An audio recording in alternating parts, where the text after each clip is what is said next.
নমস্কার, আপনারা দেখছেন পানি ট্যাঙ্কি টাইমস। আরজিকর ঘটনায় মুখ্যমন্ত্রীর কুশপুতুল জ্বালিয়ে প্রতিবাদ মিছিল করল খড়িবাড়ি সিপিআইএম বামপন্থী ছাত্র সংগঠন। এদিন খড়িবাড়ির বিডিও অফিস থেকে বিক্ষোভ মিছিল করে থানাঝোড়া মোড়ে গিয়ে শেষ হয়। থানাঝোড়া মোড়ে মুখ্যমন্ত্রীর কুশপুতুল জ্বালিয়ে বিক্ষোভ দেখান বামপন্থী ছাত্র সংগঠন। পুলিশ মন্ত্রী ও স্বাস্থ্যমন্ত্রীর পদত্যাগের দাবিতে মুখ্যমন্ত্রীর কুশপুতুল জ্বালিয়ে এই প্রতিবাদ মিছিল করা হলো। আগামীকাল পানি ট্যাঙ্কিতে করা হবে এবং মহিলা চিকিৎসকের দোষীরা শাস্তি না পাওয়া পর্যন্ত এই প্রতিবাদ চলবে বলে জানান খড়িবাড়ি এরিয়া কমিটির সম্পাদক বাদল ঘোষ। আরো খবর জানতে অবশ্যই চোখ রাখুন শুধুমাত্র পানি ট্যাঙ্কি টাইমসের পর্দায়।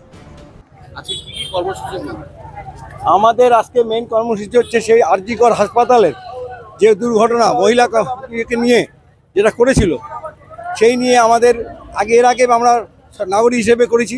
আজকে ছাত্র, যুব, কৃষক এবং পার্টি নিয়ে সমস্ত সেই আরজিকরের যে অন্যায়, সেই অন্যায়ের প্রতিবাদে আমরা আজকে খড়িবাড়ি এরিয়া কমিটি ছাত্র, যুব, মহিলা সবাই মিলে নেমেছি।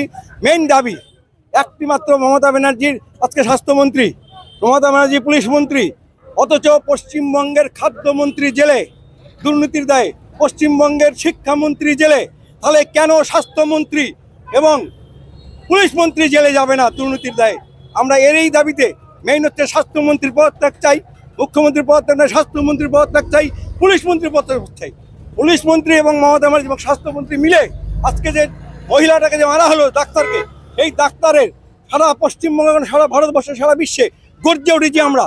একটা অন্যায়ভাবে একটা মহিলাকে কীভাবে নৃশংসভাবে খুন করে তাকে যে আজকে মারা হয়েছে, তার তদন্ত রিপোর্ট এখন পর্যন্ত আমরা ঠিক মতো পাইনি। মমতা ব্যানার্জি বলেছিল যে আমরা আরও 4 দিন টাইম যাচ্ছি, কিন্তু এই 5 দিনের মধ্যে যে টাইমটা পেয়েছিল সেই টাইমের মধ্যে সমস্ত কিছু লোপাট করে দিয়ে আজকে সিবিআইকে দিয়েছে। সিবিআইও টালবানা করছে তার বিরুদ্ধে, এবং রাজ্য সরকার এবং কেন্দ্র সরকার যে সিবিআই, তাদের বিরুদ্ধে আজকে আমাদের প্রতিবাদ। আমরা এই প্রতিবাদ যতক্ষণ পর্যন্ত সেই আরজিকরের যে মহিলা, ডাক্তার মেয়েটা নিঃসঙ্গভাবে খুন হয়েছে ধর্ষণ করে, তার প্রতিবাদ আমাদের নাগাতর আন্দোলন চলবে। আজকে তার জন্যই আমরা এই আন্দোলনে নেমেছি। না, বিভিন্ন জায়গায় হচ্ছে। আমরা এর আগামীকাল আবার পানি ট্যাঙ্কিতে আমাদের বুড়াগঞ্জে, রানীগঞ্জ এবং বিন্নাবাড়ি মিলে পানি ট্যাঙ্কিতে এই পথসভা হবে। বিভিন্ন এলাকায়, বিভিন্ন এরিয়া কমিটিতে প্রতিদিন লাগাতার যতক্ষণ পর্যন্ত দোষীরা ধরা পড়েনি, শাস্তি পায়নি, তখন কিন্তু আমাদের আন্দোলন চলতে। আমার নাম বাদল সরকার, খড়িবাড়ি বুড়াগঞ্জ এরিয়া কমিটির সম্পাদক।